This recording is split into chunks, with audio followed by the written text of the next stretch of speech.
Hi, my name's Shawn Shaler. That person down there is my friend Chris Ford, aka The Objective Geek of YouTube and Twitter fame, and also book review fame. We got a little bit of a retweet from some person from some book publishing company from some book we reviewed one time. It's very official. It's a big deal. And welcome to Avatar: The Last Podcasters. I already introduced us. VP. What's that? It was a VP. The VP of the publishing place? Yeah, it was a VP. Well, yeah. No, it sounds better when you say the VP. He is the VP, the one and only. That is true. Welcome to Avatar. If the president died, they would take over the duties. Yeah, this person would be the P, and then we would have a retweet or a tweet like from the one and only. You know what I mean? Yeah. Chris, we've got an interesting topic today that I'm a little surprised that we haven't talked about before. Or maybe I'm not surprised. I'm surprised. Maybe you're not surprised. Is what if Iroh became the Firelord? I think that's a very exciting what if topic that I haven't thought about it enough to know where I think it's going to end up. So I'm excited to walk down that path with you. But before we get to that, how are you doing? How's your week? My week is great. I'm feeling good. Feeling great. I'm back on my normal positive. I don't know. I meditated today. Been doing that more. Well, I say more if I ever did it before. But part of this training thing was like, here's some things you do to meditate. And I realized that there's certain times where I like to meditate. And like there's in my work, there's this room you can go to. Just has a nice rocking chair. Just turn off the light. I should have took a nap. That does sound dangerous because you are a napper, right? So what you just described is a perfect scenario for a work nap. Yeah, and this was like at work, like not at my house.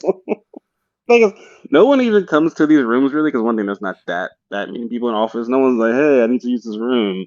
Just here's a room you can just relax in, and yeah, I relax too hard in there.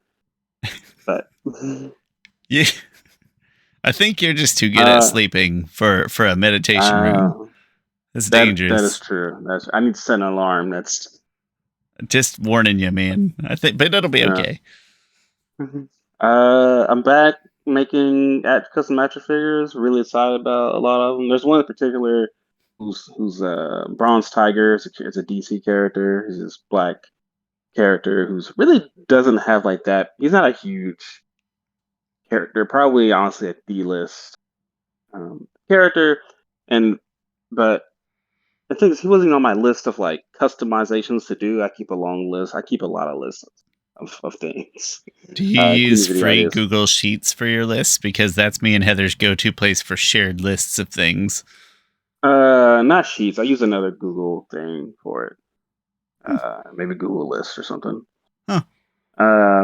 But then I don't know what triggered me to do that, but then I just saw him something. I was like, oh, I should do it. Like, because I think originally I thought he was more of a villain, but he's really not a villain. He's like the best martial artist second best martial artist in the world. And like when I was creating him, like I don't like his old design, so I was redesigning it. And then it really reminded me of these two superheroes I created when I was a kid, and they were named Lion Man and Wolfbane. Lion Man had like a domino mask, but he also wore a cape. He was like a weapons expert, had swords, had daggers, had bow staffs, nunchucks, everything. And then Wolfbane is just a copy of Wolverine, essentially. He has like gloves, claws. They're not like, it's not superpower. He just has gloves that are claws. So this Bronze Tiger is like an amalgamation of not only the past designs of Bronze Tiger, but my own two comic book characters that I created when I was like 8 or 9. So I just felt like a kid again. So yeah, that was great. Been great, pretty good week. I'm going somewhere with this, but bear with me. It might take a second to get there. Is there a name for when somebody takes a screenshot of a tweet and then shares it as if it were a meme? Because if not, I'm just going to call it they memed a tweet. Yes, I think just a meme. They memed a tweet, specifically. Anyway, somebody today I saw memed a tweet that said, you can tell that Wolverine is a Canadian character made by an American because his superpower is healthcare. And that made me laugh pretty hard. But anyway, Chris, I've had a couple of crazy weeks here in kind of a good, or at least exciting or emotionally exciting way. But then next week is my wife and my 10th anniversary, which is pretty exciting because 10 years is, like a nice round number that people like. And so big plans for next weekend. So if it's not always obvious, which it usually is, we're definitely double recording tonight because I will not be in the mood or place to double record next week. I don't think. So if we sound more obviously double record, to make a joke. Yeah, I mean, whatever. Knock yourself out. You'll appreciate this. Is that what we wanted to take off Friday, just to spend the day together? But since Thursday is our anniversary, if we take off Friday, I'm self-conscious about like how that looks to like what you need off Friday for. Well, so we can like spend the day together in the house. I don't know. It sounds bad. I'm nervous about asking it off, so maybe I just won't tell anybody at work it's my anniversary. But anyway, like I said, if we're more obviously double recorded tonight than normal, that's why. Very excited. It starts a run of like anniversary, then Heather's birthday, then a small trip, then my birthday, then Thanksgiving, then it's basically Christmas, then it's basically 2023. You know what I mean? It's pretty terrible. But yep. Oh, also, my schedule's not busy. My schedule, I like it. My schedule is very busy, and I don't care for it. But also, KU football won last week, which was exciting and a rare enough occurrence that I feel the need to say it on this show. More of a basketball show, but listen, KU football doesn't win very often. It's very exciting to me. That's all it was. Sure. It was a good week. Chris, I also started watching, this is just a segue, just forewarning you. I started watching House of the Dragon. That is where I got the influence for this episode. I could immediately tell when I started watching House of Dragon, like, you said this idea just today, I think. But like I just started House of Dragon yesterday, and as soon as he said it, I was like, that's why. Yeah. I like it fine. I don't like it anywhere near as much as the early seasons of Game of Thrones, but I like it well enough. We'll keep watching it. But that was just my segue to ask you what you thought of House of Dragon. How singular or plural? House of Dragons? It is House of the Dragon. House of the Dragon, singular. As if they are collectively the dragon. The royal we of dragons. Got it. Yes. But to ask you what you were thinking of it, or if you're all the way done with it, I can't remember. And then as a segue into our topic. I'm loving it. I am like back into Game of Thrones now. Like it's a game after the finale. My mind just completely stopped thinking of Game of Thrones. Well, unless just to think about how bad the finale was to me. It might be different if I rewatched it. Like a lot of things are, you can come and view things differently. And it's okay if you watch things and your opinions about it change. Like that's just like that's life. Yes. But so like I wasn't excited for the show. I was like, well, yeah, they're gonna make a show. Game of Thrones is like the biggest show of all time. Of course, they're gonna make a spinoff and more spinoffs. So when it came out, I was like, yeah, sure, I'll watch it. And then I don't know what episode it was. I was like, I am into this now. It might have been episode 2. No, I'm fully on board, fully into it, invested in Rhaenyra Targaryen. I don't know what of her name. She is not the mother. Well, I guess she is a friend of a dragon. They don't call her the mother of dragons. Yeah. Colleague of dragons. General observer. Yeah, but no, I'm enjoying it. I'm enjoying the like I thought of this episode topic because of like what if Iroh fought for? Like he has a birthright. He is the heir. Like and like the thing about Game of Thrones is like no one is just like well, some people in history sometimes abdicate the throne and stuff like that. But it is just interesting to think if like what if Iroh fought for the throne. So my question isn't necessarily what if Iroh was the Firelord, which that we might get to that. It's just what if Iroh actually fought for the throne after the death of Firelord Zulon. Zulan. It's so funny to me because I don't like any of that part. I don't really care for any of the politicking whatsoever. But I'm generally tied to it because it has the high fantasy setting, the dragons that I like, and I appreciate that it has high production value and good action. But what has kept me from liking this show a lot more in the early going is that there has not been a ton of action, but like I'm still okay with it just on the promise of like forthcoming. Like it's gonna happen. It's gonna get action. I mean, yeah, and if you look at the first, to me, I think this is probably a stronger first 4 episodes than Game of Thrones. I would disagree. I felt way more engaged in the first 4 of Game of Thrones, whereas this things I felt less engaged because I'm trying to just play. I'm trying to figure out the world. Like I had no idea what was happening, and when I watched it the first time. Now I would say this: if I go back and rewatch it, I could have a completely different opinion. Like I'm just saying, because now I know the world. I know what's happening. I know. Sorry, King Baratheon is the High King. His friend is Ned Stark. He is the Lord of Winterfell. He's pretty much the Warden of the North.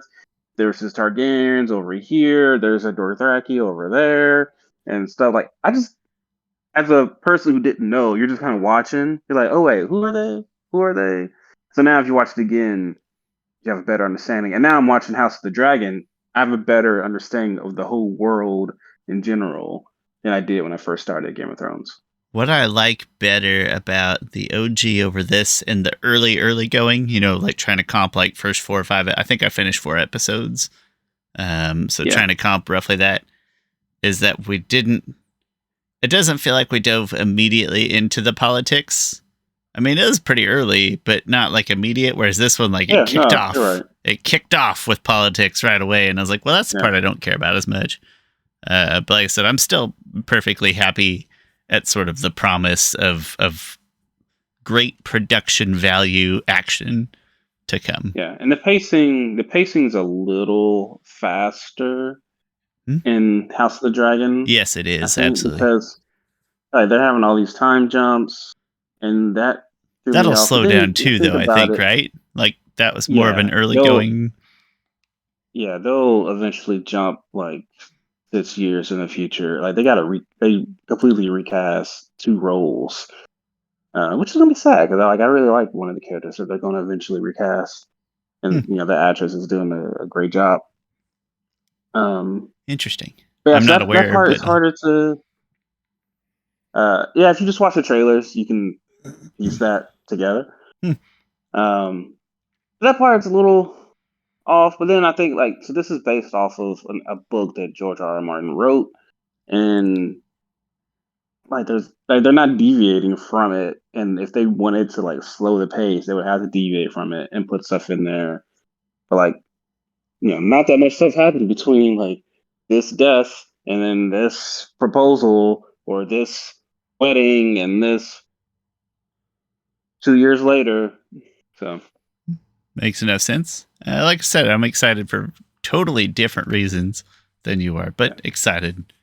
Real quick, have you been watching The Rings of Power? I did. I've watched. Let me think. I think there's 4. Don't ruin too much. Yeah, don't ruin too much. I've only watched the first episode. I think there's 4 out, and I believe I've watched all 4. I think they come out on Fridays, and I think I caught up on Friday. And without ruining too much, I will generally say that I had enough of my friend group who are sort of avid readers that were generically kind of frustrated. But I, as a non-reader, generally familiar with the books that it's based off of. It's pulling from kind of different books in different places. Familiar with what happens in those. Like, I'm not surprised, but not intimately familiar like my very avid reader friends are. They're a little frustrated. I'm not really at all frustrated. I'm rather pleased. So, let me know when you get a few episodes in a couple weeks, because I am pretty equally excited about both of those series at the moment. Right now, I'm like the first 30 minutes of the first episode, I'm just like, this is gonna be a chore to watch. And I had to watch it in like probably two, maybe three sittings. So now I dropped episode one. I'm like, I think I'm on board. Like once we're done here, probably not, because it'll probably be 12:30 or what. Oh Episode no, we'll be one, one. episode 1 and 2 didn't like it's a real slow burn at first, but then I feel like it turned a nice corner in the near future. Okay. Cool.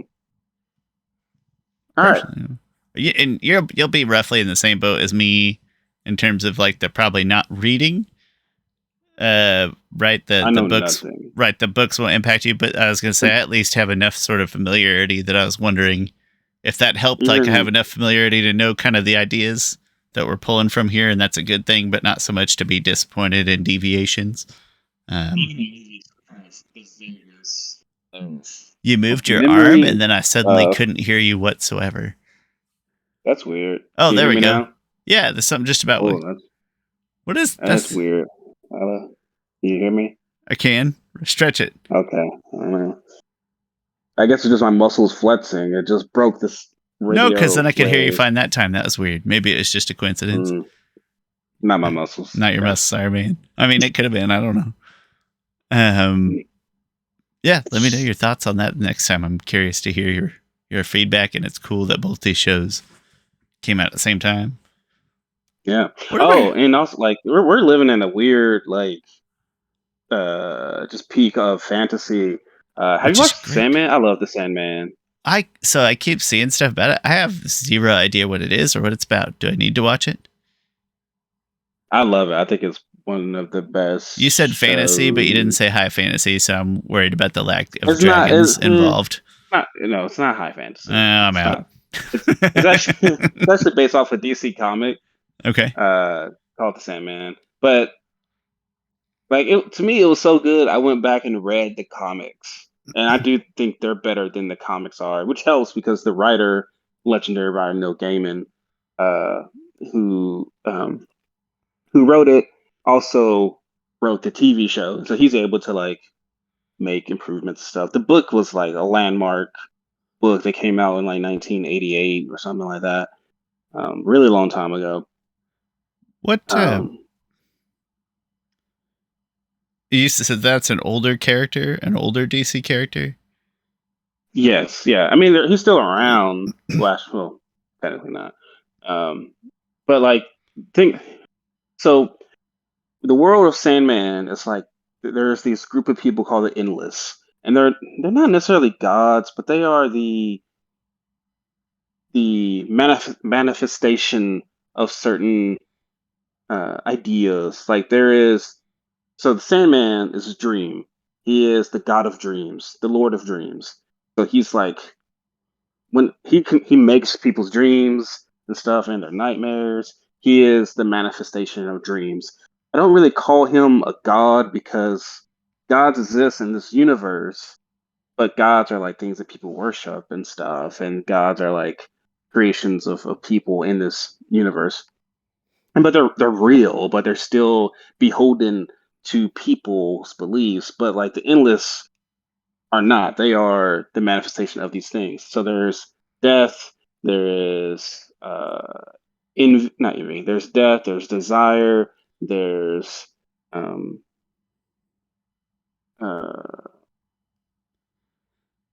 dang, I can't think of all of them. There's like 7 of them. They're the most powerful beings in the DC universe.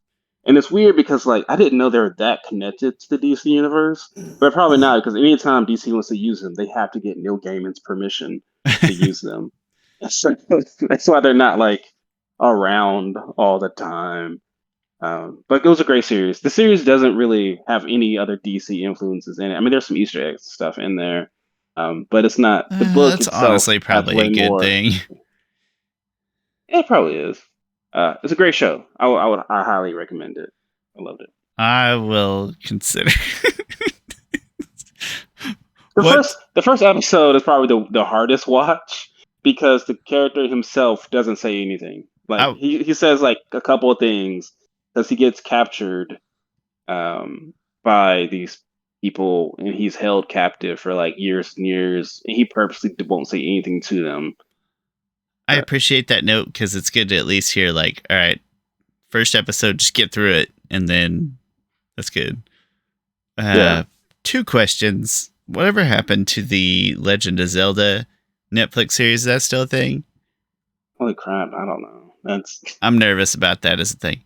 And then number 2, we are in a weird time of fantasy, but not as weird as like when all of this stuff was first being announced. So like Lord of the Rings, House of the Dragon. I'm going to get it right.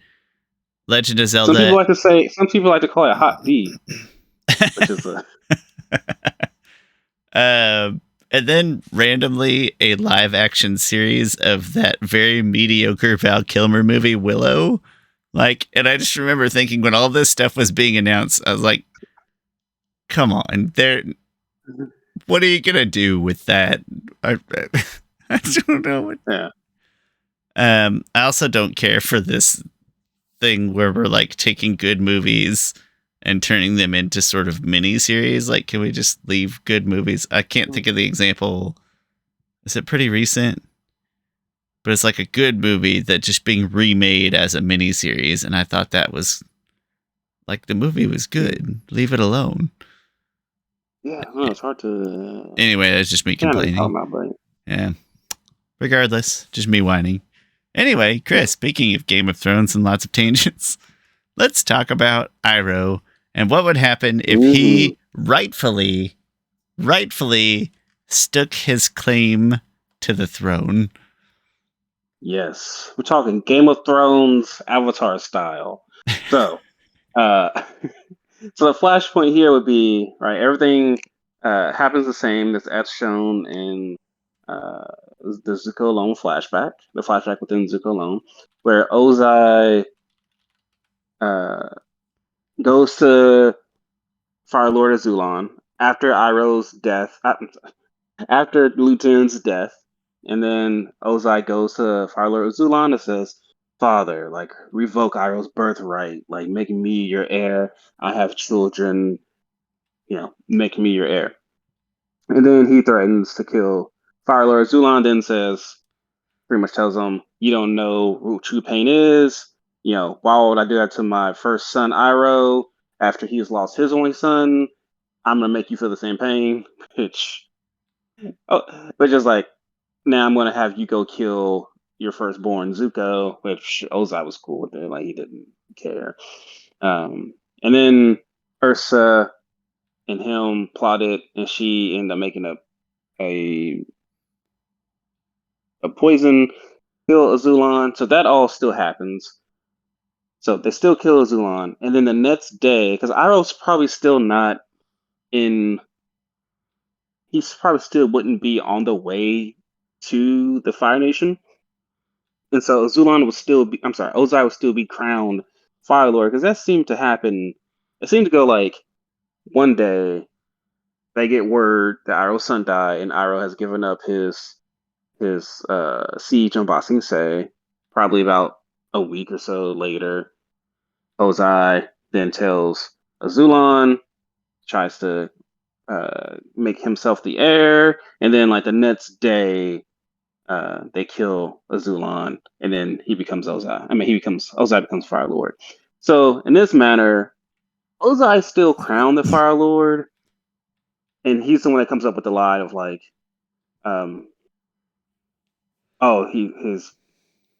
they say that like under Azulon's wishes, his second son will be the Fire Lord, and so Ozai will still be crowned the Fire Lord because there's no time. Iroh would, even though he would be on the way to the Fire Nation because that's home, I don't think he would necessarily be in time to stop the crowning of Fire Lord Ozai. Or do you think so? That's the flashpoint of Iroh. Iroh will not just keep wandering the world. He would eventually go back home.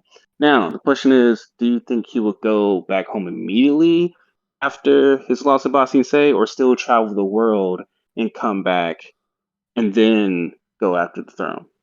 So I don't want to say that I would think he would do one or the other, but for some reason, what I expected you to say was just he came back from bossing, say, and just had a claim to the throne that never got sort of disputed, or Ozai's dispute got tossed aside. That's what I expected you to say. I didn't really consider the alternatives. I mean, I don't think it would have happened that way, but like, you know, I was a pretty introspective guy, just lost his son.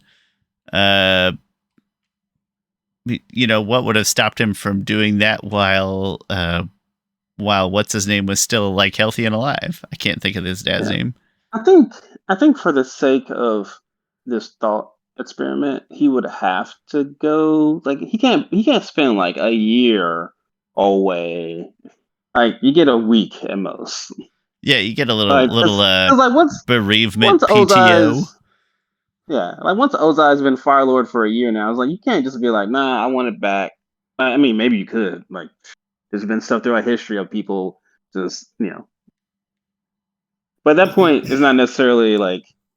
At that point, it's just I have the might to take it, not necessarily the right. And right now, if Iroh goes straight to, he would have the right of it. I think, yeah, let's say that he probably, I think post travels the world Ozai is a different Ozai that wouldn't want it. So, I mean, Iroh, yeah. Iroh, I'm sorry. I probably said Ozai a few times before thinking about it. So I think it has to be soon enough that like Iroh isn't like a changed man. Like maybe he's metamorphosing because he just saw his son, but he's not like developed into the Iroh that we know today. He's still like Iroh used to think like my goal in life is, my destiny is to be the Firelord, and at this point he probably still has that destiny. I think we need to capture that, or it's kind of a moot point if there's a dispute and Iroh's like, yeah, I don't want it and I don't have kids, let Ozai have it, right? So I think we have to go with the former. Okay, cool. So after the death of Lutin, he does stop his siege of Ba Sing Se, which is probably understandable. Like how much more I don't know how much. It was 100. No, it was 300-day siege or 600-day siege. That was a trivia question. It was a 600-day siege, and so I think at that point, like, all right, we're not getting anywhere. So he goes home, and also he probably learns that his father has been killed. So he of course goes home because to him he is the rightful heir. He is the Firelord. So he goes there, and so what happens when he gets to like the gates of Azulon? Like, although I'm not sure if the gates of Azulon were there. They probably were at that point. Who knows? I don't know. I'm just assuming that. Well, anyway, what happens when he gets to the border? Because Ozai has probably commended that, hey, like if Iroh gets here, capture him, because Iroh still has a huge claim to the throne. I think you go. I was gonna say, I don't feel like their loyalty would overturn against Iroh so fast. Like in everybody in the world's mind, Ozai is sort of the usurper at that point, right? It's just been a week, and you know, I don't know how well communications are traveling around back then. That maybe Iroh's not doing so good in the whole Ba Sing Se thing, but I think there would be enough loyalty to Iroh that wouldn't go over so good. I completely agree, because one thing, Iroh is a renowned general of the Fire Nation. Do people even know that his son is dead at that point too? Like, do they have any reason, the common person, the common soldier, to doubt sort of his claim? I mean, if I had to guess, word probably got around that. But to me, that doesn't, just because Lutin died doesn't change Iroh's birthright. Not to mention, like, he's young enough at that point. Like, just go remarry or whatever. Yeah, exactly. As we see in House of the Dragon. Yeah, just go. Like, they're about the same. Hook up with your niece or whatever. That episode freaked me out. I wasn't a fan. Hook up with your daughter's best. Wait, never mind. I don't want to spoil anything. Yeah. For anyone who hasn't watched House of the Dragon. Great point.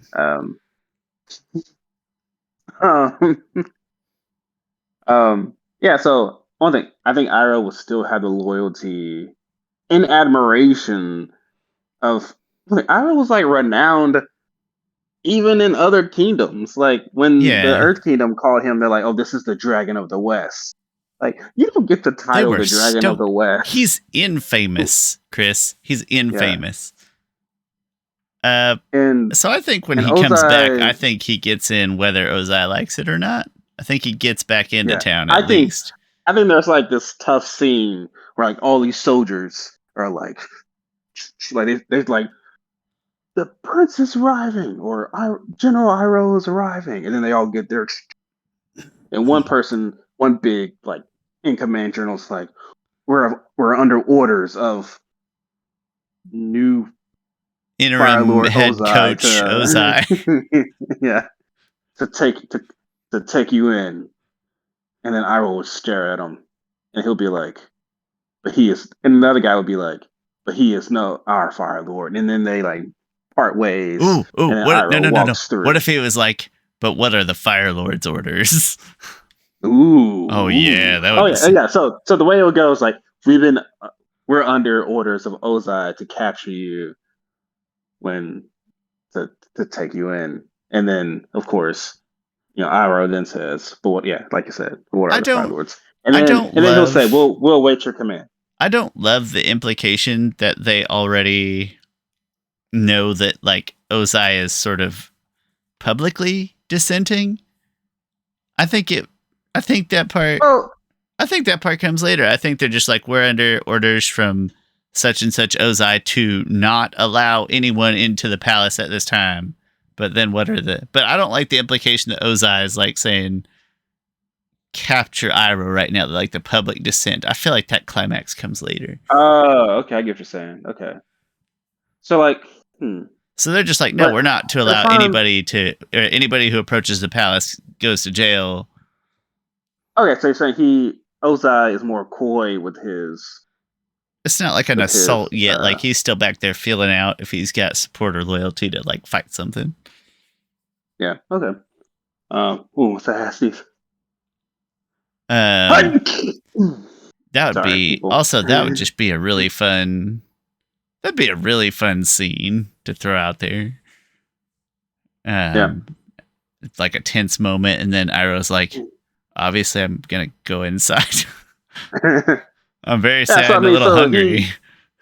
he, ooh, he just to disrespect Ozai, he doesn't go to the royal. He doesn't go to the palace first. He first goes to his favorite tea shop. Like he makes Ozai wait because he sees Ozai as such less of a threat that he gets tea first, Makes and sense. probably goes to like his wives. Actually, probably buries his son first. Ooh, Yeah, wow. it goes takes care of. Oh wow, Chris, we just hit the deepest episode of the whole series right here. I know, right? Oh gosh. Yeah, he's like, I gotta bury my son first, then I'll bury my brother. No, okay, that's too hard. Iroh's still he'll probably still try to come at it in a diplomatic Yeah, like sense. I feel like it's all diplomatic at this point. Still, I don't feel like Yes. there's Yes. public public violent animosity yet. Just like your regular, Yeah. like, hey, you got no kids and you screwed up there, so I want to be king. Right? I think we're still at that Yeah. stage. Yes. Um yeah, so Iroh handles his affairs. He pays respects probably to his wife, who I'm assuming died, although we never know anything about her, but I assume she died in some manner. I don't know. Yeah, in some manner. And so he buries his son, and then although that would probably be a big ceremony because yeah, that would be a huge ceremony actually. Now I think about it, and actually that would be such a huge ceremony that the Fire Lord would go to that ceremony, which would be Ozai in that point, right? So anyway, that doesn't really matter that much. But there'd be a funeral. And eventually, Iroh gets to the point where he's like, "All right, time for me to take the throne." So he goes to the Fire Lord's chambers. Fire Lord is sitting there, and then Fire Lord Ozai is sitting there, and then Iroh pretty much tells him like, "Hey, you've been relieved. Like, thank you for stepping in while I had to, deal with such things. And I was dealing with a war." And then this is where it would get interesting because would I guess Ozai will be measuring himself against Iroh. Like this is Iroh at his peak. Like, does he think he can take him on one in the throne room? So I'm wondering where I think we'll have to not really skip ahead, but I think we need to establish when the diplomacy tips. Like, we know there Ends, would be yeah. tension for a certain amount of time, but when does the diplomacy hit its tipping point to like now Ozai has like his supporters and Iroh has his supporters, and we're about to have a fight. Not that a fight is inevitable, like you might take it a different direction, but Yeah. I feel like that's our I think next I like think it's crux. yes, I think it's right here in the throne room. Ozai has been in the search. He actually hired a Yuyan archer to kill, um, or to at least track and possibly kill Ursa's like former boyfriend. And so I think he has the Yuyan archer's support, or at least some really highly, at least like half of them, He only and they're needs probably like all one in the higher throne up. room. He only needs like one higher up Yuyan Archer's support, right? Like the vice Yeah, president of Yuyan Archers. yeah. And then he'll probably make them, make at least six other ones coming. So to me, they're all in the throne room with their arrows knocked and aimed at Iroh. And this is the point where Ozai is saying, like, you must kneel before your Firelord. And then Iroh takes a cup of tea, of course, drinks a cup of tea, and then I think he says no, right? And then they fire weapons at him, and then he does the breath of fire, the dragon's Dragon. fire, or breath of fire, You know, I don't know if he dragon's names breath. it in the show like canonically. He just says, "You want to know why they call me Dragon of the West?" And he does it. Yeah, So I don't know if it essentially has a that. And name. he does a 360, and he blows all the flames to dust. And at that point, he probably knows he has to like escape, and then he probably uses some type of lightning bending or something to cause a distraction, and uh, and then that's when the Civil War essentially begins. But to me, would it be that big of a civil war? Because to me, Iroh has the backing of like probably 80% of the military. Because I was Ozai was not in the military. Ozai is like just a prince, and he's never really seen on the front lines of war and battle. And Iroh was. I was gonna say this could be a fun hot take for a different day that could kind of spin off in its own.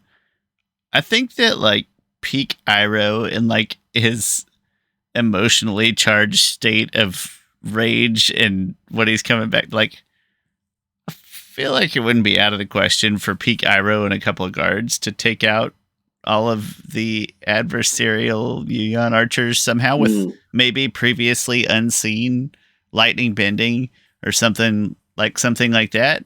Like that would sort of skip the Civil War part and then get to like what would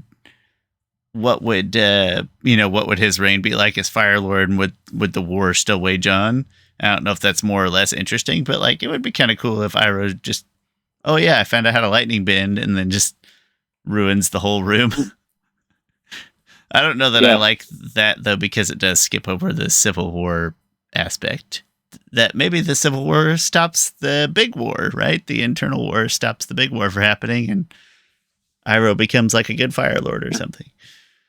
yeah. I'm just thinking about like does when Ozai to me Iroh's forces will overwhelm Ozai to a certain extent. Does he give up and just like, all right, you win? Or will there ever get to a point where he uses Zuko as like a shield? And Iroh has to like you're like, I'll kill him. I was like, I'll kill him. Listen, Which I will be barely know that effed kid. up. I'll straight up, I will toast him. Um, Uh probably not. I don't think Azula or Zuko will probably come into play too much. They're like 12 at this point. Their bending is like nowhere near anything that it's Iroh and Ozai can do at that point. They would just be kind of collateral in a way. It But is either kind of way, funny to think about Ozai using Zuko as a human shield and wondering if that's like a big turning point in Iroh and Zuko's relationship. As Iroh's got like, do I like this kid enough to not murder him right now for the throne? I still loved him. Like I was still closer to him than Ozai was. Like he sent him that nice sword, that dagger or knife. He was still pretty close to him. Anyway, So he I guess the point of doesn't the kill story. Zuko. Got it, fine. Yeah, yeah. I think at this point in the story, Iroh probably, he overtakes Ozai's forces. He doesn't kill Ozai because Ozai will just wants to live to see another day. Sends Ozai And to but Dragonstone with his common horror. Just kidding. yeah. Spoiler alert. Oh, that's where the air goes, which I didn't realize that. And I listened to this podcast afterwards. And Dragonstone is like the castle wherever the heir of the crown goes to be. Like when they're waiting in line, like that's where they go. They don't stay at King's Landing. Oh, They go to Dragonstone. That's why interesting. Stannis Baratheon, when Robert Baratheon died, Stannis Baratheon went to go um, occupy Dragonstone because he's like, I am the rightful heir, and that's why Damon. Never mind. But yeah, Topic I for didn't another realize that. day. Oh no. Anyway, yeah.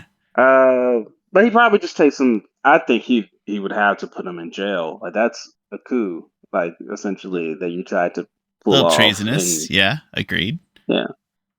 So now we enter a time of Firelord Iroh, like, which he pulled out a boss thing to say. To me, I he's think the not question, fully. the fork in the road is, it's almost as like a second flashpoint of, does Mhm. Iroh slowly sort of develop into the Iroh that we know today, and then obviously like probably organically puts an end to the war and all that stuff, or has this all set Iroh on a different path where he doesn't become the Iroh we know today, and the war kind of wages on and everything kind of proceeds ish as planned, or as we know it, right? Do we get good Iroh eventually, or is it Yeah, just bad Iroh forever? I think we'll get good Iroh because I think what set him on that path was Luten's death. Um, You remember so I think Days of we'll. Future Path, and I forget how they describe it, but like when they're talking about changing the future, and like you throw a rock and it creates a ripple, but the stream corrects itself. Yeah, I always kind of liked that saying, and that's kind of what I'm going to take here.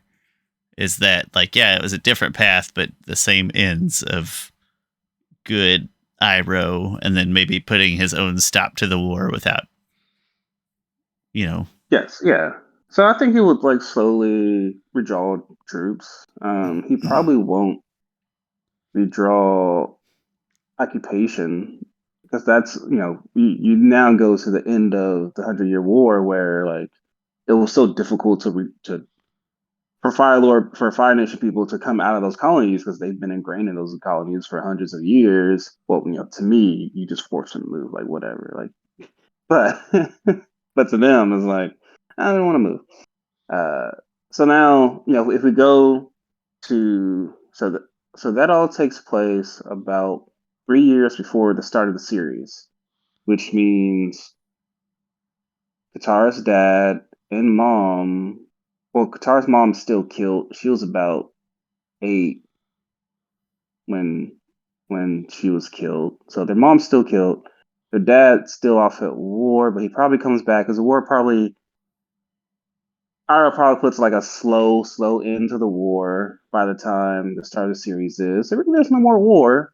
But also that means retracting that retracting, ending a war probably is a somewhat slow process in that point in time, I would imagine. yeah, it probably takes like a couple years to completely like end you know uh enemy occupation and stuff.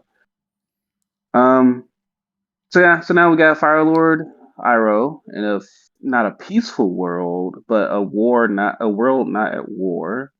Katara and Sokka, their dad is probably home. Like, the question is like, do they still find Aang?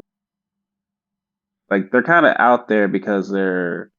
I mean, they're kind of out there just because they're out there. They're fishing, and I they would probably still argue they fish. still find Aang, whether because of the timing or the slow peel back of the stoppage of the Yeah, war, or if like gradual development of Iroh into the Iroh we know today.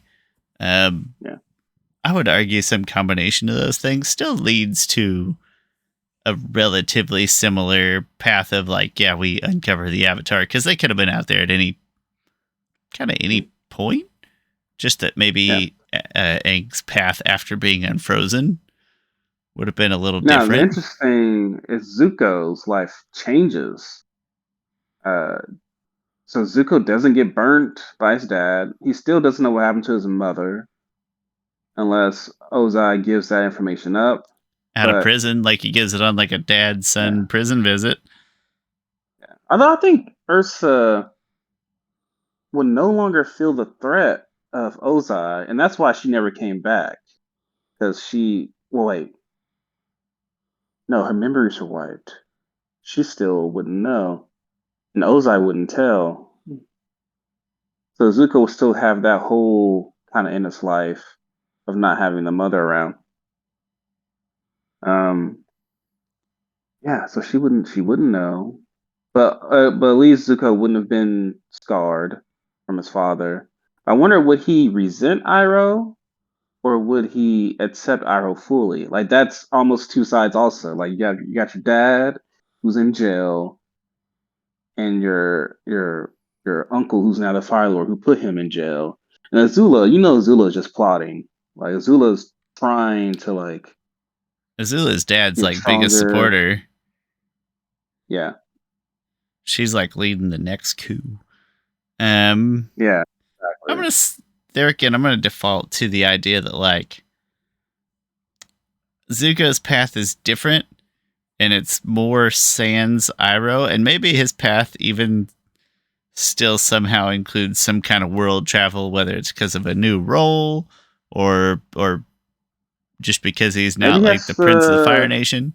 But then the thing that makes like the turning point, if he still has a way of like developing a relationship with Iroh and realizing that Iroh is being a good Fire Lord, and then some of the climax is like Azula scheming sort of alongside Ozai this second attempt at a coup, and Zuko's big turning point is more about like teaming up with the Avatar and stopping this coup to protect Iroh because Iroh is the rightful and good Fire Lord or something like that, where Zuko still gets Yeah, the I mean, majority of his journey, even if it looks a little I different. think I think Iroh probably sees the necessity of the Avatar. He probably knows, like, he's probably believes that the Avatar is still out there, and so he sends Zuko on a journey to find the Avatar, and like, because he also probably wants Zuko to travel the world, because Iroh's old, he probably doesn't want to have any more kids, and so Zuko's probably the heir to the That's too bad throne. because I was thinking we could pick out like Iroh's next wife to try to get him an heir. Mm.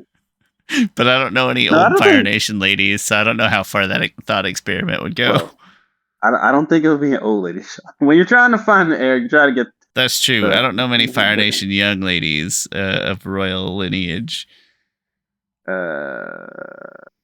yeah. But we don't have to go down that path. I Well, don't know. hey, I I don't know guess that here's many the question: adult. is would Iroh try to remarry and have his own heir, or would he sort of work down the path internally of knowing it was always going to be Zuko? I don't think. I think he will just pass it on to Zuko. And he's probably plotting that from the beginning. He's planning on Yeah, Zuko's transformation. yeah. Which is why he sends. He doesn't want Zuko to fall into the same uh, national nationalism as he fell under. You So know he what's probably wants cool? Zuko to travel the world, and so he probably sends Zuko on the quest to travel the world and find the Avatar, so he can get to know the world, know the people of it, redeem the Fire Nation. Um, so yeah, so Zuko will still be on this long, long quest, You know what's and then one cool day he though finally sees that light.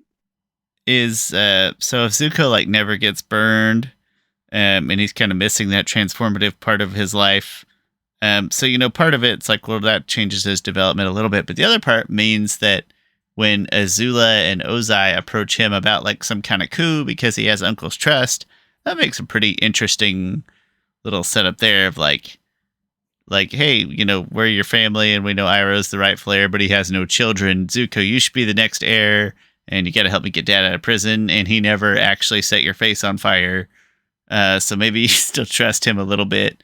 So that could be a pretty cool little climax, and still a way for him to like have to just choose between. That's true. Zuko, before he got his face burned, and even after, still thought his father loved him. Because even after, like I want my, there's a point in the series where Zuko's like, I want my country back. I want my pride, my throne. I want my father's love back. So at one point, he thought his father loved him. So when his father goes to prison, he probably still thinks that his father loves him. So he probably is a lot more conflicted than I'm giving him credit for. And Azula and Zook and Ozai will probably be manipulating him because he's gullible into like placing. They can't do a coup. They can't. They don't have the support enough for those two to overthrow the throne. They have to assassinate Iroh. And I think Azula's like, I'm not second in line. She's like, I'm not heir to the throne, so she's definitely down for killing Iroh. So I think they somehow, this is not where I thought this was going to go, but sadly, I think it's where Ozai, oh crap, this is actually sad. Now I'm thinking about it. I'm going to go there. It's too late. We're already down the emotional train. Azula and Ozai has a plot that they will get, I can't think of it too specific, but they would essentially trick Zuko into positioning Iroh into a point that it will either kill or incapacitate Iroh. Probably kill. That's a lot. Just character-wise, that's a lot harder. And Zuko's psyche will break in half from that. And then he has to totally redeem himself in his next part of his arc. In the next part of his arc. Yes. And he like has to travel the world and find the Avatar to try and defeat the Firelord. Because now Ozai's broken out. Iroh's dead.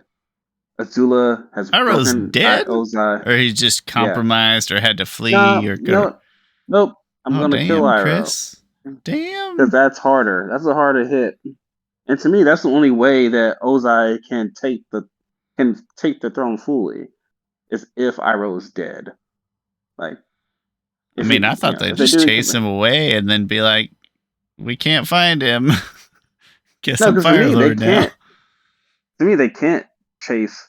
Like I said, Ozai and Azula do not have the resources or the support to throw a coup with because they don't have any support of the military. They have a few Yuyan archers, probably, maybe a few other people.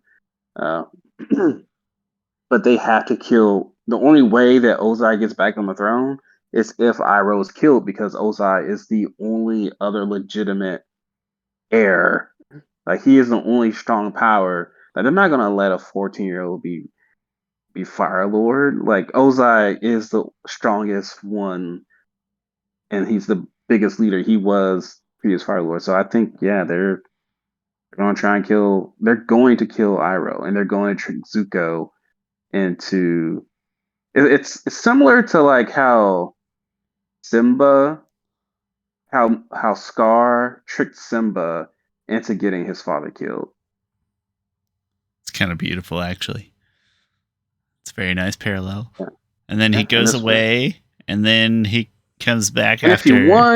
If you want to be more poetic, Iroh could be there. I mean, while Iroh's dying, Ozai, like, I don't know, it's over him as Zuko is looking on, like, oh, what have I done? And then Ozai, push the finishing blow on him. But before he can, Zuko jumps in the way, and then Zuko gets scarred. If you just want him to have the scar, just for I the mean, sake of. I know people would probably want him to have the scar. I'm personally kind of indifferent to the symbolism. Let's just have him burn him anyway, just so it's another just mark for of fun. shame. Yeah, just scorch that face. Yeah. Um, So now, so maybe Iroh doesn't. Maybe Iroh didn't initially like tell Zuko, "Hey, you gotta travel," or maybe no, I before like this, this better. Iroh I has like this told. better. He didn't initially tell Zuko to do that, but Zuko isn't in prison. He's developing this relationship with Iroh. And now Zuko does. I love the Lion King parallel, actually. I think it's a great fit. Zuko runs off, either finds on accident or kind of runs into the Avatar, or somehow that stumble is sort of an organic coincidence. Well, I still think Iroh probably still tells him stories of the Avatar, because Iroh wasn't like, "Hey, I need you to go travel the world, find the Avatar." But it's like when the Avatar was around, like just in the trainings that Iroh did for Zuko, right? Like even in the trainings he did in the show, he talked about how taking knowledge of all the four nations is what makes the Avatar strong and make you stronger. And that's probably what's in Zuko's head of like, I have to find the Avatar, but that's the only person that can defeat the Firelord, defeat my dad. And so he now has this idea, not necessarily he wasn't directed from Iroh to find the Avatar, but he gets the idea himself. So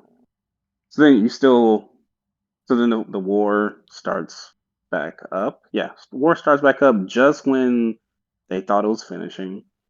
And he probably eventually comes to the South Pole, and he has to win over Katara and them because they still hate are him. experiencing the war. Yes, and their mother was killed by Fire Nation, and so they still are very untrustworthy of them. But Aang is probably pretty trustworthy, and they probably still travel the world. So Team Avatar starts. Zuko joins Team Avatar, I think, earlier than he did before. It's pretty much like episode, I don't know, 3 that he joins Team Avatar. It probably takes a little tiding over if Aang, thaws out, and then they have to go find out that, like, oh crap, all the airbenders are dead, and Zuko's like, yeah, that's the thing. Yeah. So there's probably still some trust building episodes. Yeah. Yes, definitely. And then let's see, from that point, so the goal of Team Avatar was to go to for Aang to learn all 3 elements. So he'll go to In order to, now he's got Zuko's help earlier, but the goal is still the same. I got to learn these elements to fight Ozai. But now Zuko's not chasing them, and instead, do you think Ozai is going to start learning that the Avatar's alive, so he's going to want to send someone out there, so Zhao still goes out there? Yeah, I think Zhao's still Zhao, and that's maybe kind of our primary present villain. Yeah. And then they probably end up, I'm not trying to skip over things, but they probably... No, well, and then we're at 58 minutes, so we'll skip over something at some point. Oh, gosh. Okay. But no, they probably end up with end of book 1, where they're at. Aang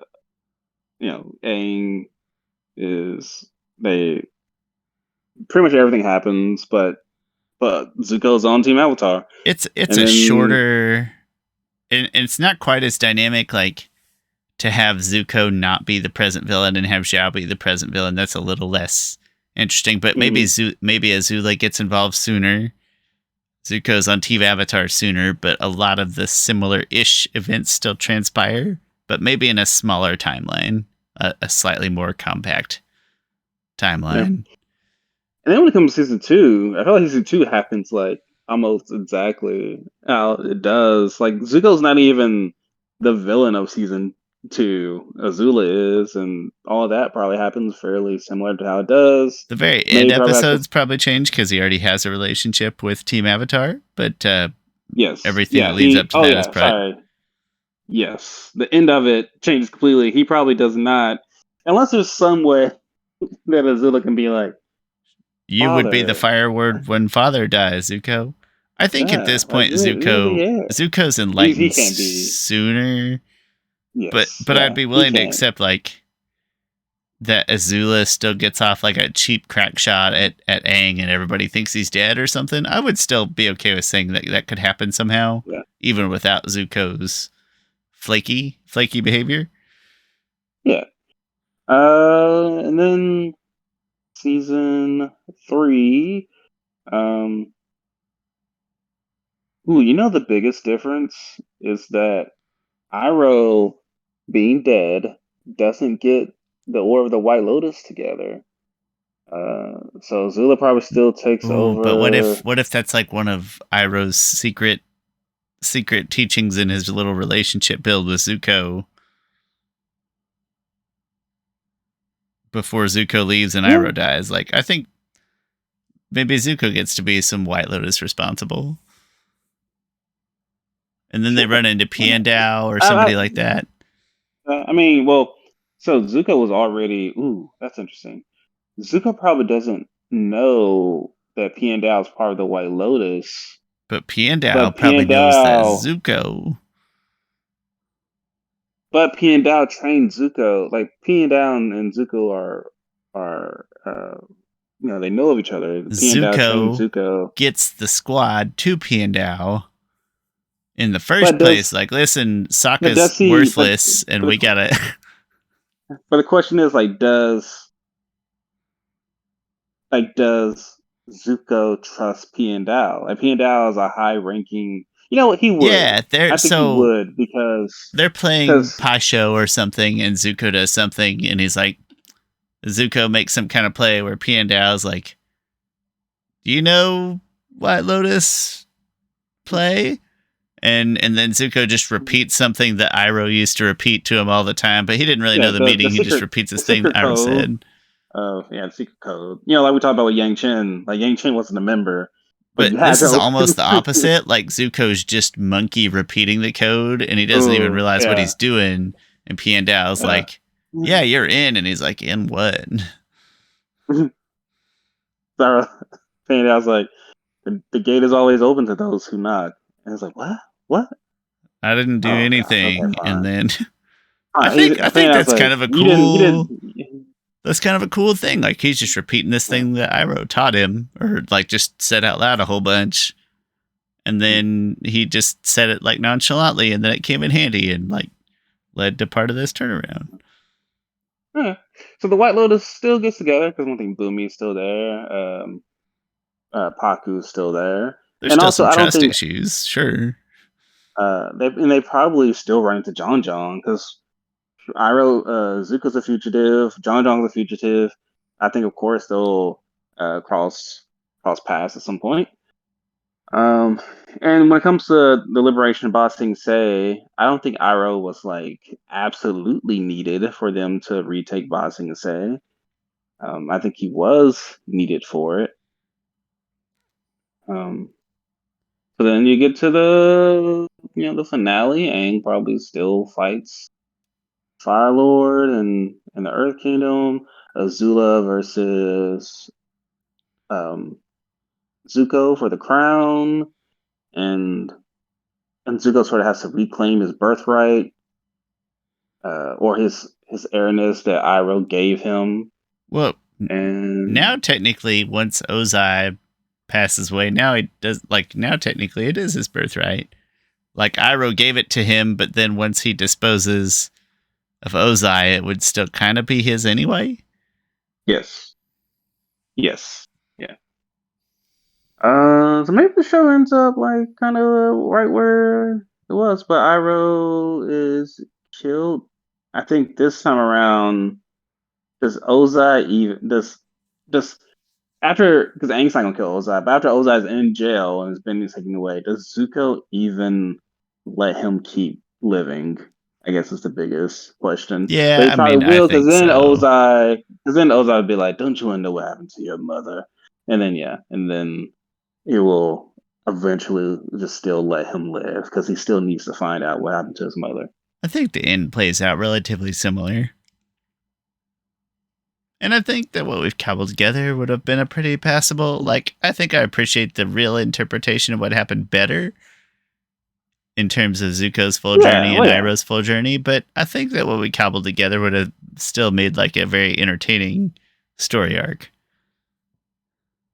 Yeah, especially once it's funny, when we're kind of brainstorming these ideas, I don't know where they're going. I don't either. I think they ended it somewhat. But I think we ended it I had no thought about the Lion King similarities. No, but that worked out beautifully. Yeah, no, I like that aspect of it. So anyway, that's pretty much the story. Iroh's killed by the end of it if he tried. So, I feel like the right thing for Iroh, if he wanted to make everything right, would have been to take the throne and try and stop the war early. But he probably would have ended up we just gone through being killed before that. I don't.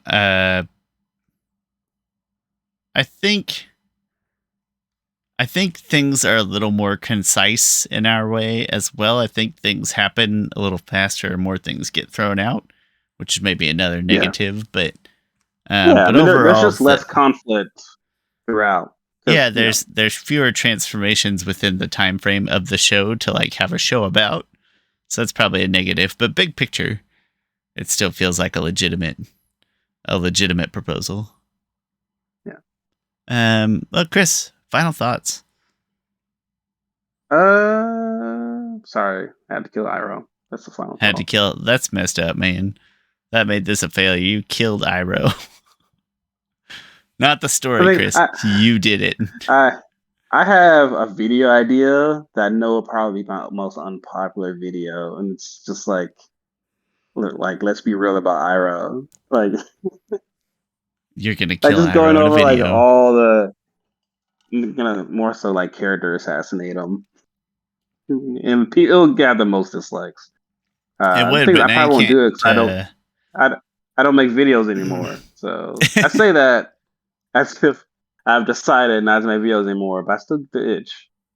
It's just harder to do videos. Yeah, life's busy, but well, Chris, thanks for taking us on this thought experiment, even if it meant that you killed Iroh. Sorry. That's messed up. But thanks for taking us on this little thought experiment journey. And that's it. That's all we got. My name's Shawn Taylor. That guy down there is my friend Chris Ford, aka the Objective Geek of YouTube and Twitter and novel review fame.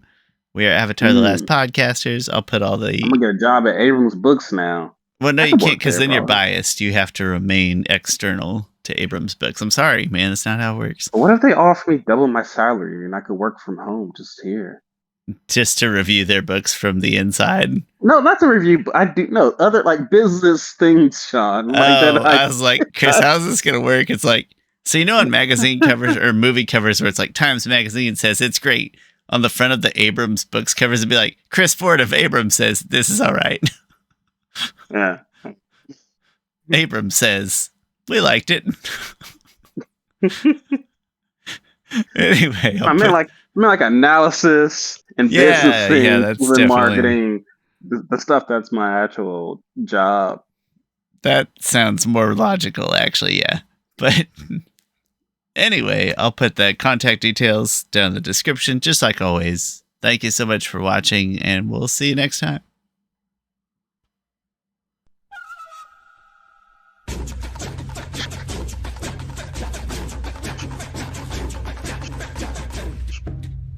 It's so quiet, I feel like I gotta say something so people think that it's real and it wasn't just an accident. No, this is real Chris doing his real thing.